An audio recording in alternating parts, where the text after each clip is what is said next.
522, do you read? High above Athens, fighter jets track a 737 as it circles the city. 522, do you read? Over. There's no answer from the passenger plane, but there is someone at the controls. More than 100 people are on board. Everybody's mind was going to a hijack or terrorist. There is one person moving in the cockpit. Repeat, there is. What happened to the crew and passengers? 522, do you read? Over. And who is flying the plane? Helios 522, do you read? Over.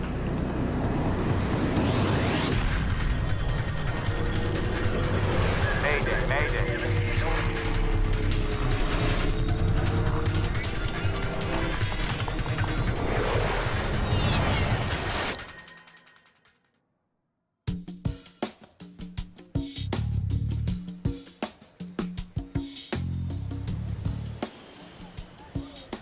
Early morning, August the 14th, 2005.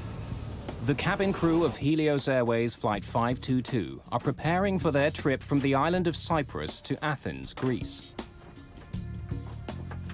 Sure is a beautiful day. Maybe I shouldn't have come in. Andreas Prodromou is 25. He isn't supposed to be working today, but he's taken the flight to spend some time with his girlfriend, who also works for Helios. It's the sort of day I'd like to be out flying. You will, Andreas. Prodromou is a flight attendant now, but he has bigger plans. One day, he wants to fly for Helios.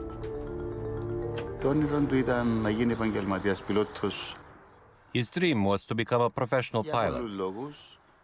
Personally, I wanted him to stay in the family business. We often talked about this.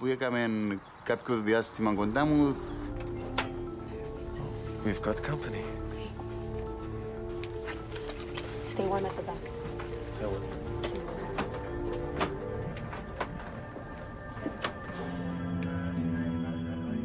In the cockpit, the flight crew is occupied with the daily routine of preparing their jet for takeoff.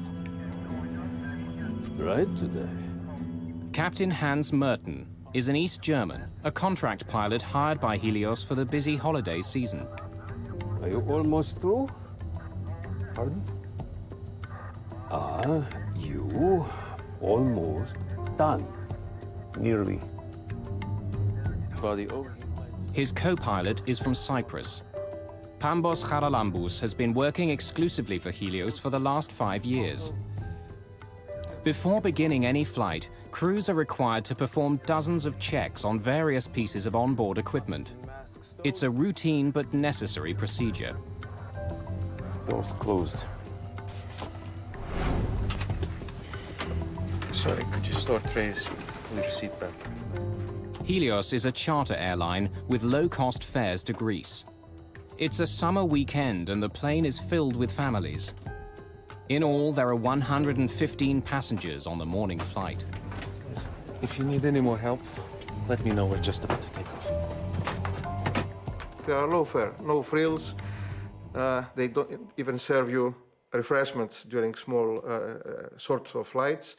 But they offer another possibility for the budget-minded traveler. Paros Dimitriou and Maria Rikou are traveling to the Greek island of Patros. They've just got engaged. They booked this holiday a month or more than a month ago. It was like a honeymoon for them. Flight attendants, please take your seats. Prepare to take off.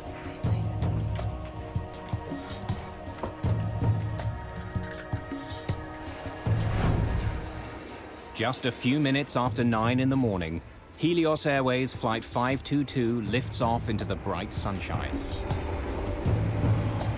Nicosia Area Control, this is Helios 522. Request cruising at 340. Helios 522, you are cleared to climb to 340. Have a good day. Set 340. 340.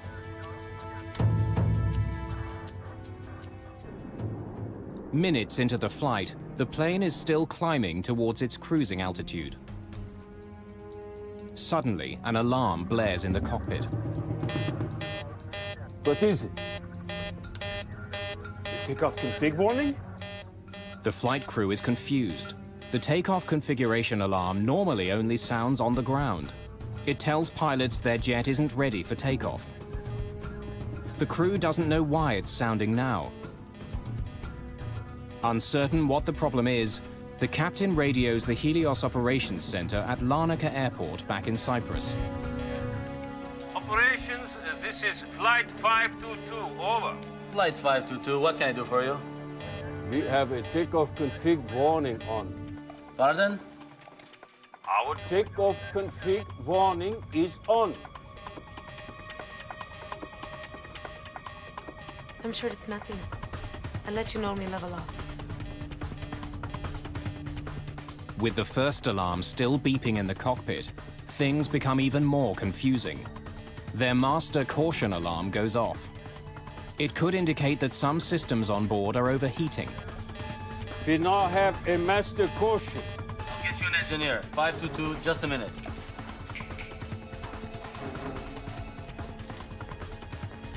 I find him very hard to understand. His accent is quite thick. Flight 522, what can I do for you? The ventilation cooling fan lights are off. Sorry, can you repeat?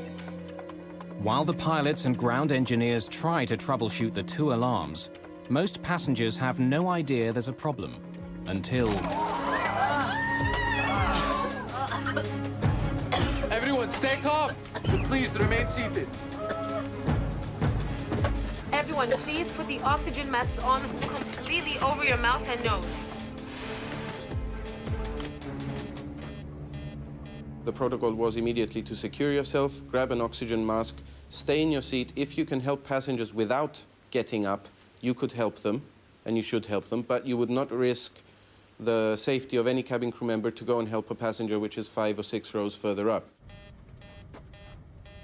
Their procedure would be to grab their mask, don it, and wait for the aircraft to level off or commence with the descent.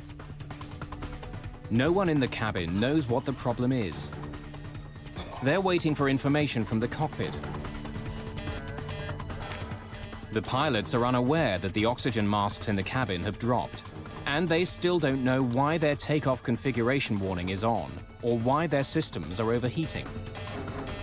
Both of my equipment cooling lights are off. This is normal. Can you please confirm your problem? But the engineer on the ground is struggling to get a clear picture of what's happening in the air. They are not switched off. Can you confirm that the pressurization panel is set to auto? Where are my equipment cooling circuit breakers? Behind the captain's seat. Can you see them? What's going on? There's something wrong with the electrics on 522. I had something to pick up from operations, so I was there. I figured, oh, not again, one of our problems. So I left. Oh, good luck. The problem doesn't seem serious, but as the plane continues to climb, passengers still haven't received any information from the cockpit. Helios 522, can you see the circuit breakers? And now the engineer on the ground loses contact with the aircraft. Helios 522, can you hear me? It's less than 30 minutes after takeoff, and Flight 522 is still on course. The plane is high above the Mediterranean Sea and headed straight towards Athens.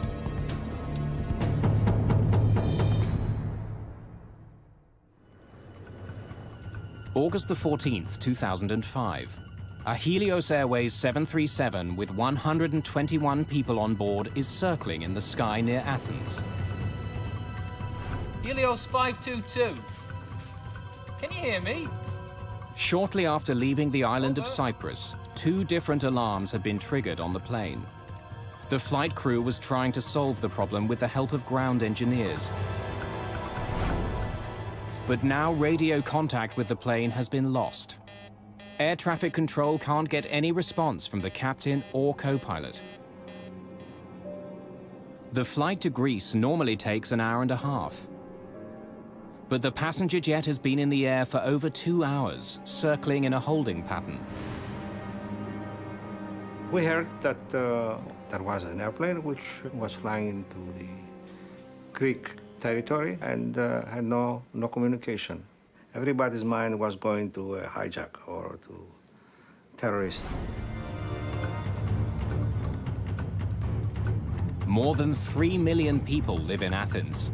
A plane slamming into the city could cause an incredible loss of life. This is a runaway aircraft. It's a possible hijacking or it's a possible terrorist act, so let's involve the military. The Greek Air Force scrambles 2 of its most sophisticated fighter jets to investigate the Helios plane. Helios 522, do you read? Over. But the pilots aren't getting any response. One of the jets flies closer to the cockpit. Someone is in the co-pilot's seat, slumped over the controls. But there's no sign of the captain at all. The fighter pilot radios air traffic control in Athens. Athens ACC, there is one figure in the cockpit of Helios 522. He appears non-responsive. Athens ACC, checking the cabin. He can see passengers in their seats, but none of them reacts to the presence of the jet.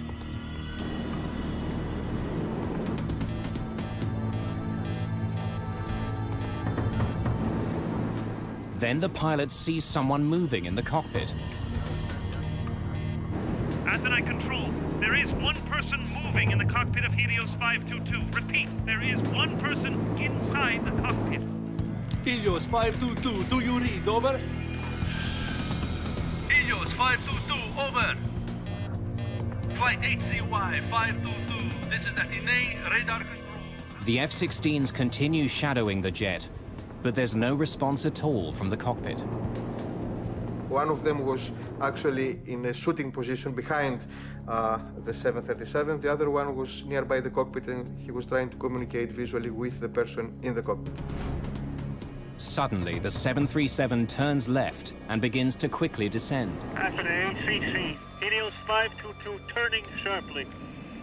Following down. From more than 10,000 meters, the plane drops towards the ground. There is no structural failure, there is no fire, there is no problem, obvious problem from the external view with the plane. Helios 522, over, do you read? Helios 522, do you read? Over. Then, 2,100 meters above the ground, the person in the captain's seat acknowledges the fighter jet for the very first time. But no words are exchanged. Neither the fighter pilot nor local air traffic control can make radio contact with the jet. Just after 12 o'clock, almost 3 hours after it took off from the island of Cyprus, Helios Flight 522 slams into the ground.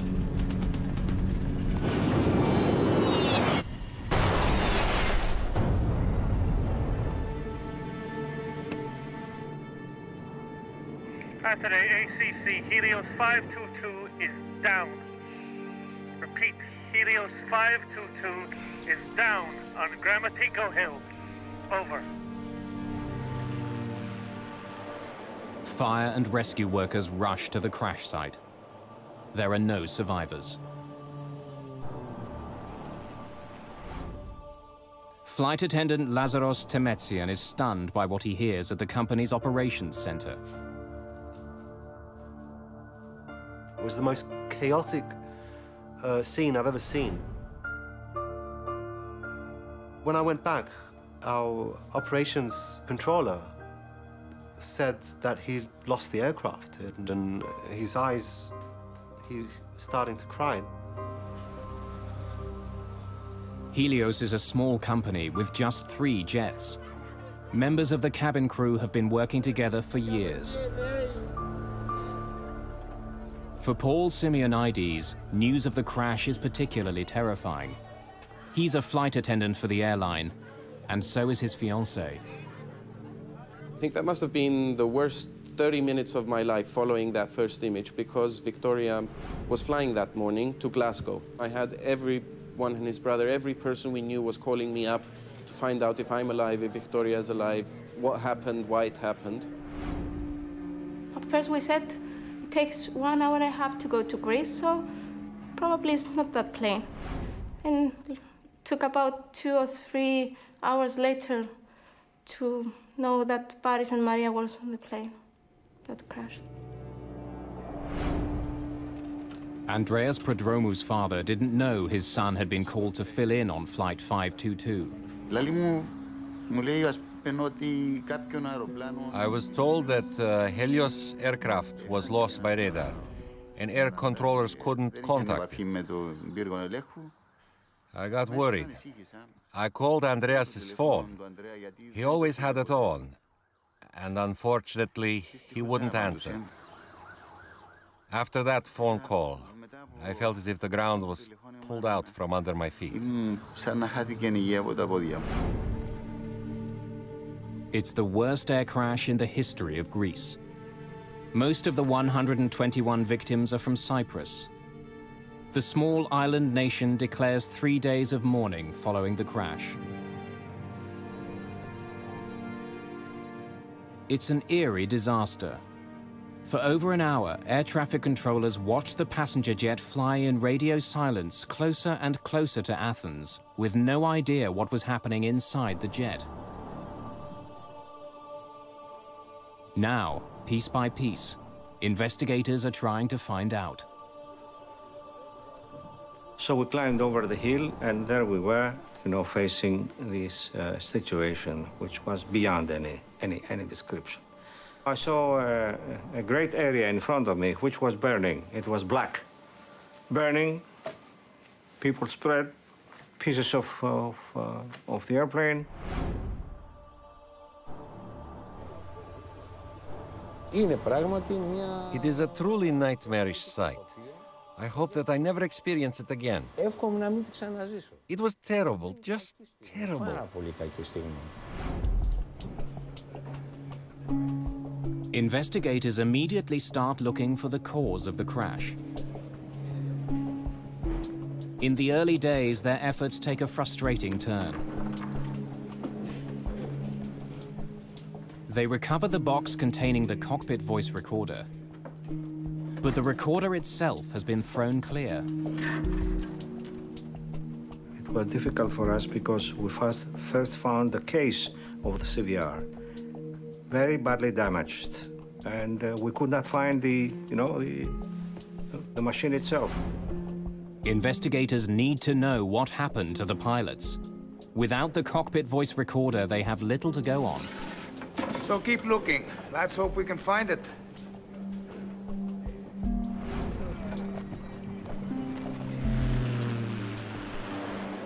Bodies recovered from the wreckage are brought to the offices of Athens' chief coroner. Autopsies add more mystery to the case. Everyone on board the plane was alive at the time of the crash. There were scenarios at the time that they had all died in midair. But the truth, they did not die from inhaling a toxic substance in the airplane or from an explosion. These people died on impact.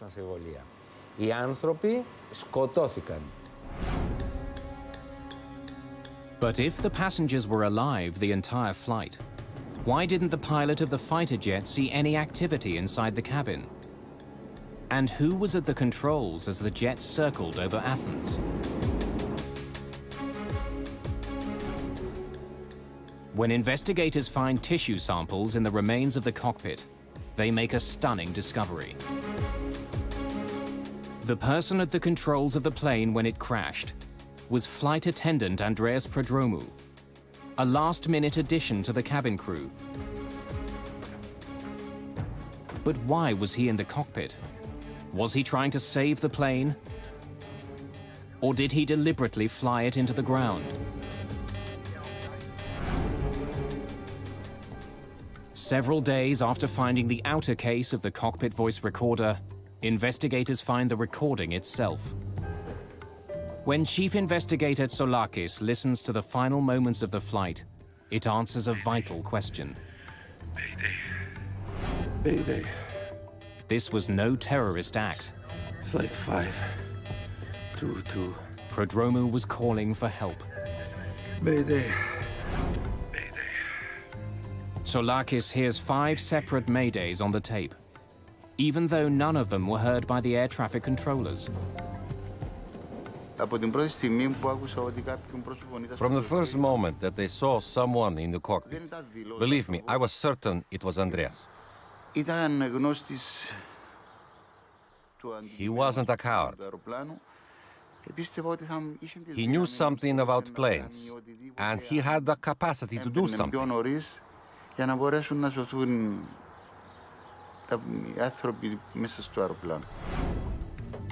In fact, Prodromou had his commercial pilot's license.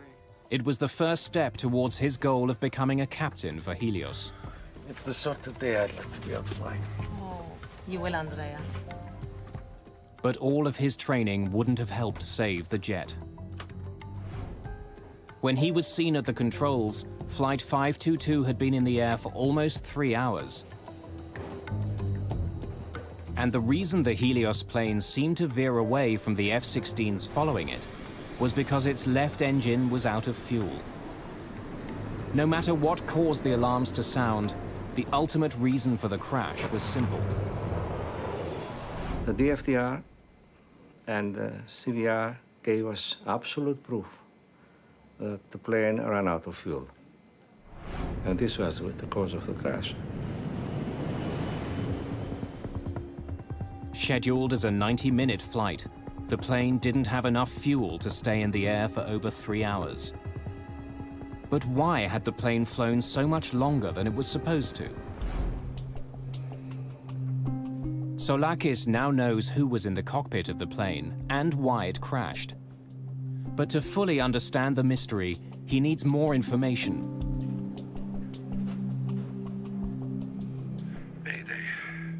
His investigators uncover a suspicious history of maintenance issues with the Helios jet, issues that could help explain what happened on Flight 522. Less than a year before the crash, the same aircraft had suffered a rapid decompression.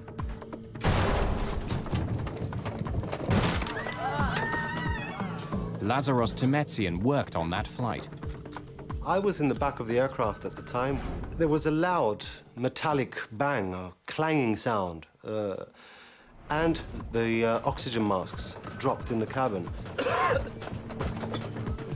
Every step I was taking was difficult. It was hard to move, hard to breathe. In fact, I was starting to pant. I was panting for air. As the plane began an immediate descent to 3,300 meters, all Temetsian could do was remain strapped in and wait. Once the plane reached a safe altitude, Temetsian inspected the rear door and was shocked by what he found. I noticed that the aft service door was not fully locked. The hinges on the top and the bottom of the door were kind of displaced. I could pass my hand right through.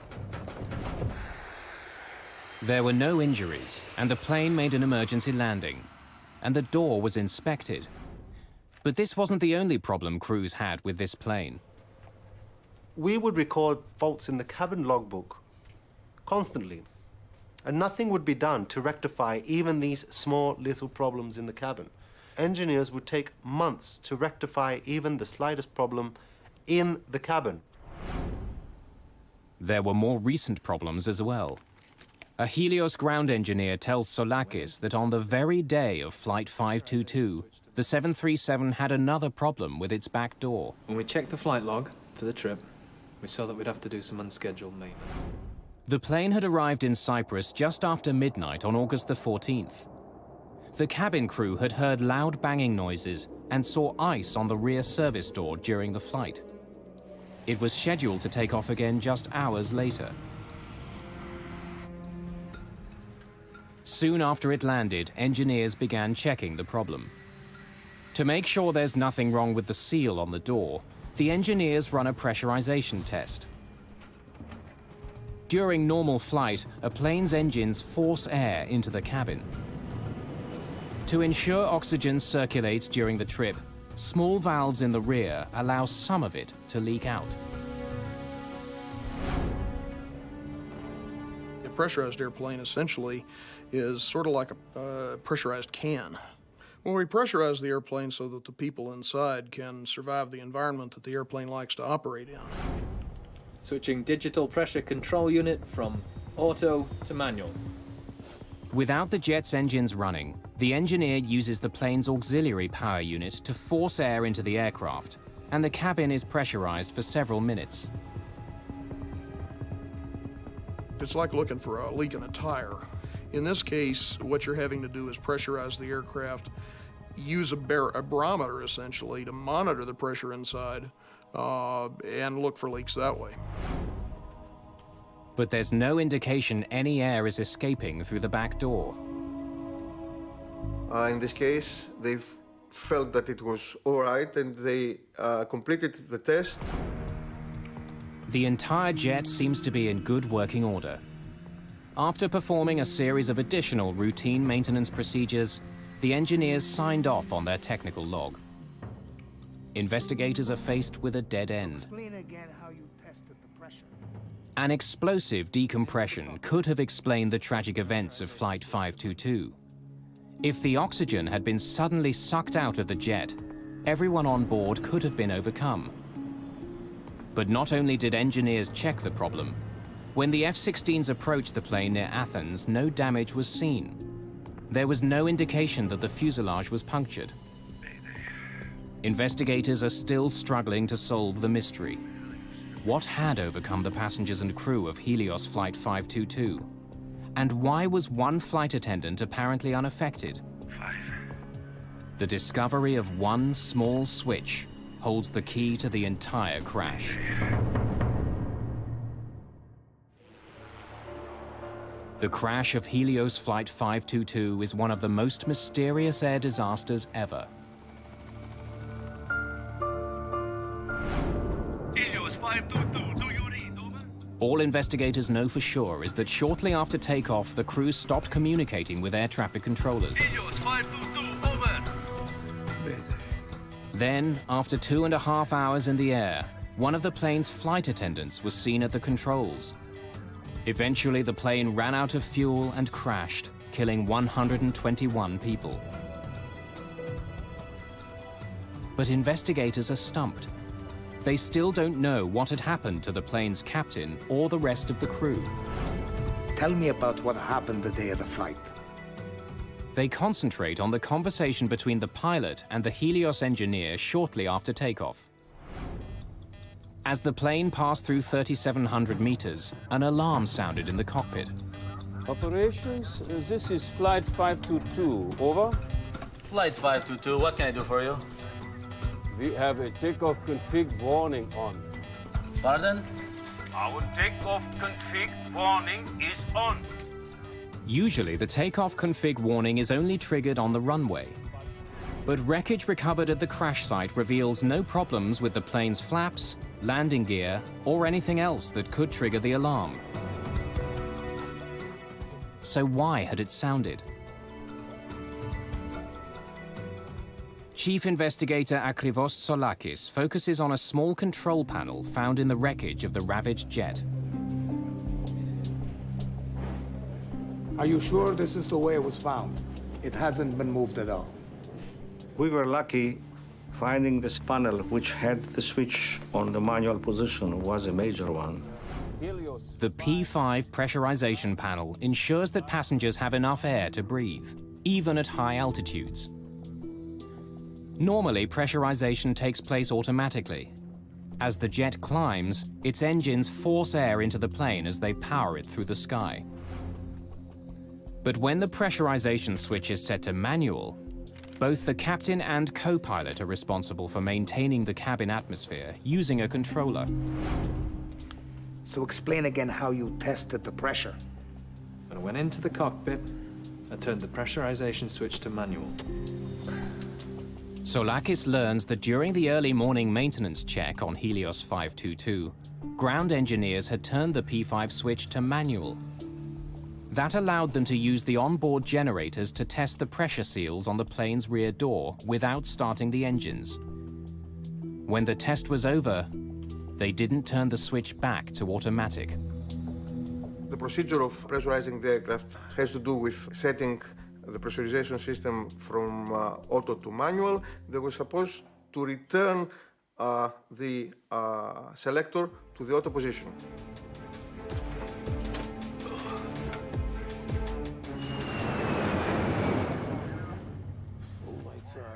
Several hours later, when the flight crew entered the cockpit, the pressurization switch was still set to manual. Lead air switches. It's bright today. Are you almost through? Pardon? But neither the pilot nor co-pilot saw it. As a result, after takeoff, the cabin would not pressurize automatically. And the higher Flight 522 climbed, the thinner the atmosphere became. Not turning the switch back to automatic was a deadly hidden danger. Are you sure this is the way it was found? It hasn't been moved at all. Soulakis believes this panel could be the key to the disaster. Leaving one switch on manual could have led to all the other problems the plane faced. To prove he's right, he takes an unusual step. 4 months after the disaster, he takes an Olympic Airlines 737 on the same route flown by the Helios jet. If he's right about what caused the crash, this plane should react exactly like the doomed airliner did. Are we ready to go?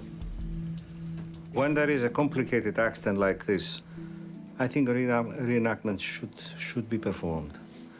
Of course, it's expensive to have a jetliner flying for 3 or 4 hours. But it is worthy if you have to come with some results which benefit to the overall investigation. Make sure the P5 is set to manual.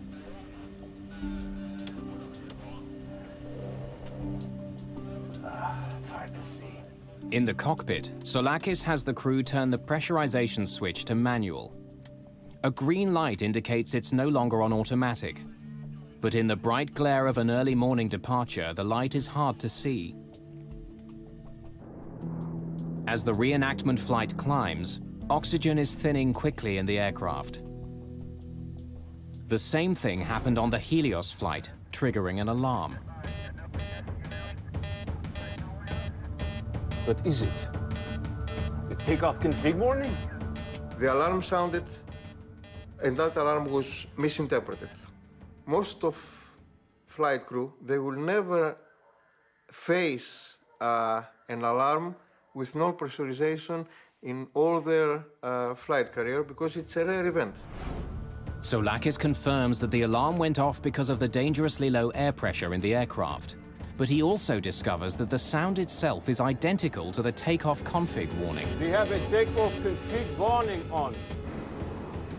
But even if the flight crew did misinterpret the first alarm, they still had another chance to determine what the real problem was. At almost 5,000 meters, the plane's master caution light flashed on and stayed on for almost a minute.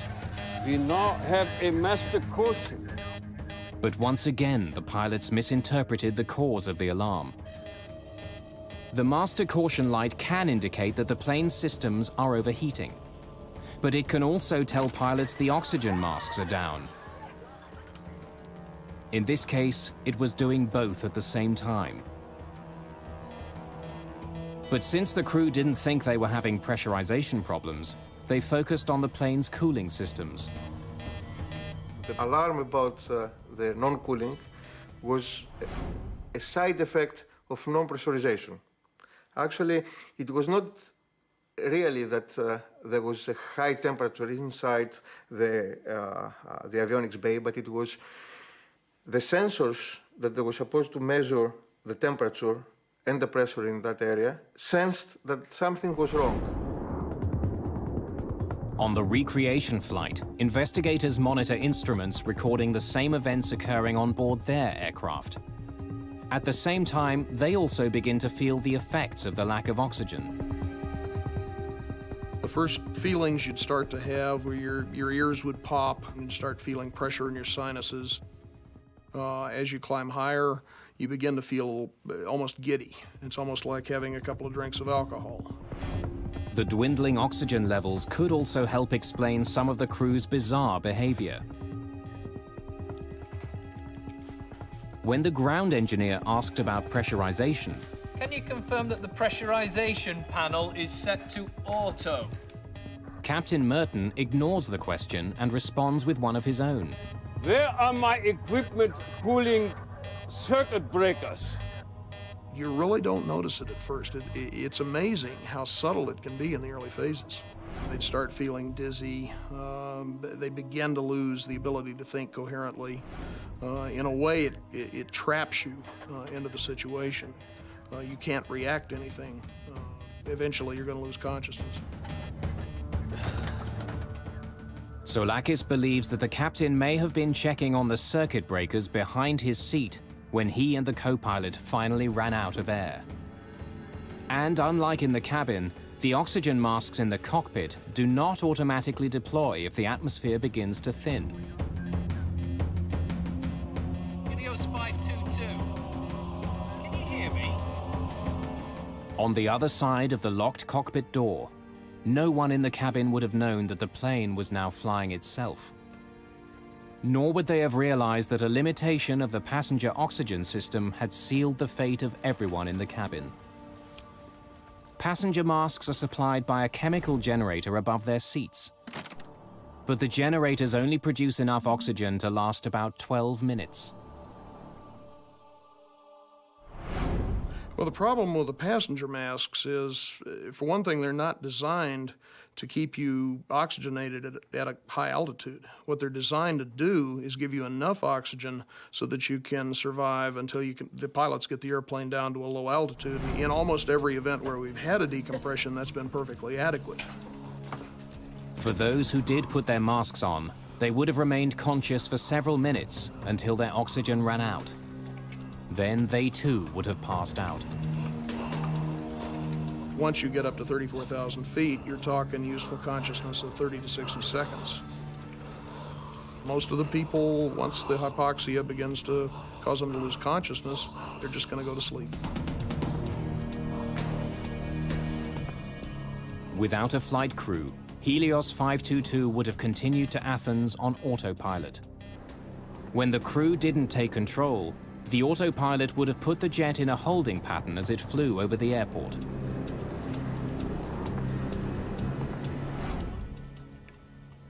Exactly the same thing will happen on the reconstruction flight if cabin pressure isn't restored. Soulakis asks the co-pilot to reset the P5 panel to auto before the jet continues to climb to its cruising altitude of just over 10,000 meters. Then, as it approaches Athens, Soulakis also has an F-16 shadow the jet, performing the recreation. He wants to confirm that it was Andreas Prodromou at the controls of Flight 522 when it went down. We dressed one of our guys with the uniform of the steward, and he came in, he sat on the captain's chair, and the F-16 was looking at him. He was confirming that it was exactly what he saw on the accident plane. The reconstruction also answers another question about the tragic fate of Helios Flight 522. The cockpit voice recorder picked up several strange noises. They're heard just before Prodromou enters the cockpit. Soulakis confirms that these sounds were made by Prodromou using the electronic keypad to unlock the cockpit door. We confirmed all those items and during the enactment flight, and it was very, very useful. It filled a lot of gaps we had. Okay, take it down. For Chief Investigator Tsolakis, the reenactment flight has been convincing. There was no dramatic cabin failure. Instead, a series of small mistakes and misunderstandings had led to the worst air disaster in Greek history.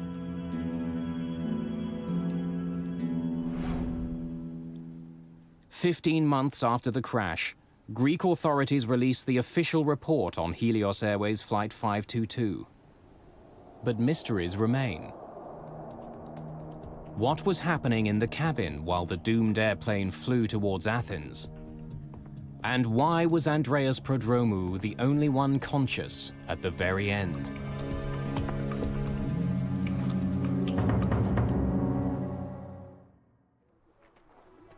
The crash of Helios Flight 522 was the worst disaster in the history of Greek aviation. Like many crashes, it was a fatal combination of mechanical problems and human error. The final accident report details a tragic series of oversights and false assumptions made by the flight crew. Problems that could have been easily prevented turned deadly for all 121 people on board. Where are my equipment cooling circuit breakers? Behind the captain's seat. Can you see them?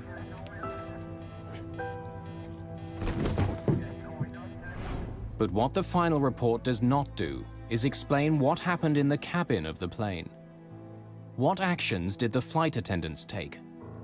And why was Andreas Prodromou still conscious after almost 3 hours? Mayday. Interviews with Helios safety instructors and crew members paint a tragic picture of what may have occurred. Everyone, please put your masks on. We're not sure what the trouble is, but remain calm and please remain seated. Prodromou was sitting at the back of the cabin. When the oxygen masks fell, he would have waited for instructions from the cockpit. The flight attendants sitting at the front of the plane would have done the same, but none of them would have waited forever.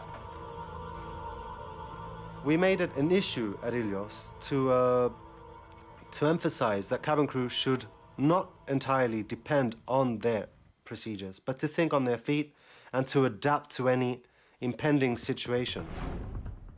In most depressurizations, the plane descends quickly.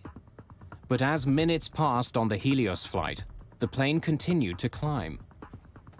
Unsure of what was going on, Prodromou would have tried to contact the flight crew. Captain Merton. But he gets no response. Can you give us an update, please? Captain Merton. With no word from the cockpit, he would have soon realized that this was not a typical depressurization. When there was no call out from the cockpit and the aircraft didn't start an emergency descent, there was absolutely no protocol. They would be winging it. By now, Prodromou must have felt that something was terribly wrong. But to find out what the problem was, he had to leave his seat. The oxygen available on the 737 is, of course, the dropout oxygen. 10% of those masks are available for the crew in case of a depressurization incident. There are extra masks per every seat row. Taking advantage of the extra passenger masks, he could have made his way to the front of the plane, a process cabin crew called monkey swinging. But if more than 12 minutes had passed, his girlfriend and the other flight attendant may have still been in their seats, and like the passengers, overcome by hypoxia. But Prodromou was a scuba diver and a former soldier in the Cypriot Special Forces. His training may have helped him to stay alert a little longer. Andreas was not a coward. He was a brave person. Fearless, brave and very calm. But to survive after the passenger oxygen system stopped working, he needed another solution. The 737 had 4 portable oxygen bottles. Each one could last more than an hour. All 4 bottles were found at the crash site. 3 of them appeared to have been used. While the F-16 pilot saw Prodromou in the cockpit just before the crash, it may not have been the first time he had gone in. As he did at the end of the flight, he could have used the security code to unlock the door earlier.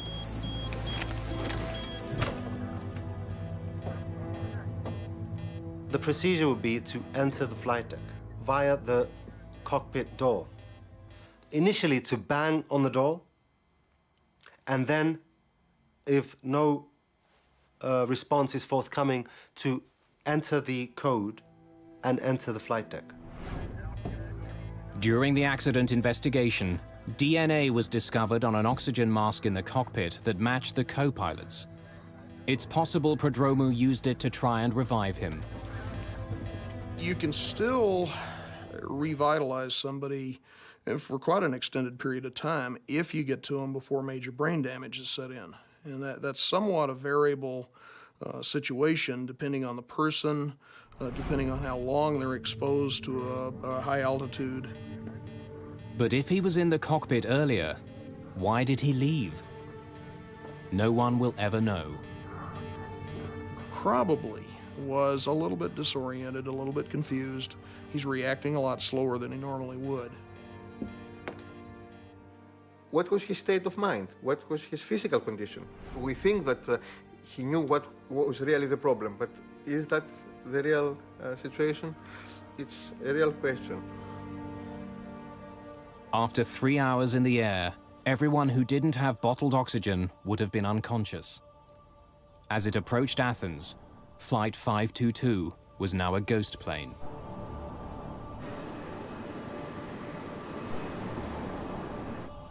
Most of the victims, they probably still had heartbeats when the airplane crashed, but almost certainly were in an irreversible coma.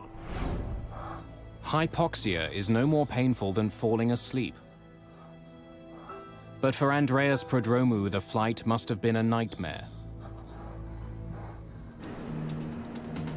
As the F-16s roared to meet the jet, and with his oxygen running out, he must have known that he too was almost out of time. Yet to the very end, he didn't give up. Prodromou made one last attempt to save the plane. When he returns to the cockpit, the young flight attendant who dreamed of becoming a pilot calls for help. But no one can hear him, probably because the radio was still tuned to Larnaca, the airport on Cyprus where the flight had taken off. Fighting hypoxia and struggling to control an airplane larger than any he had ever flown, Prodromou was in an impossible situation. Even if he could have landed the plane, it was now too late. Flight 522 was out of time and fuel.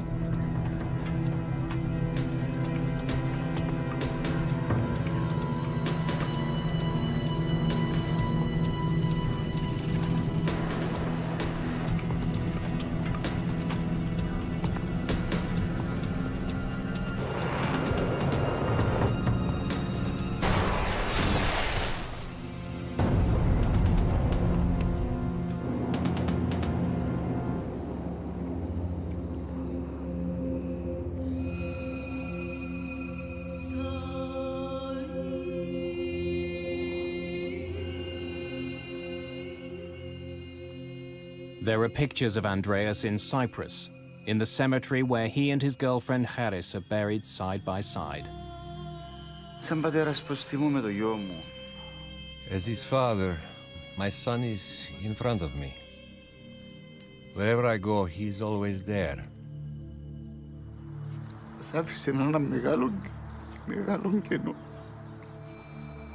He left a very big gap. We will never get over it. There are pictures in Greece, too. On the hill north of Athens where Helios Flight 522 crashed, there are faded photographs of many of those who died. Bleached by the brilliant Mediterranean sun, they gaze over the rugged, ancient terrain, silent witnesses to one of the world's most bizarre and tragic airline disasters.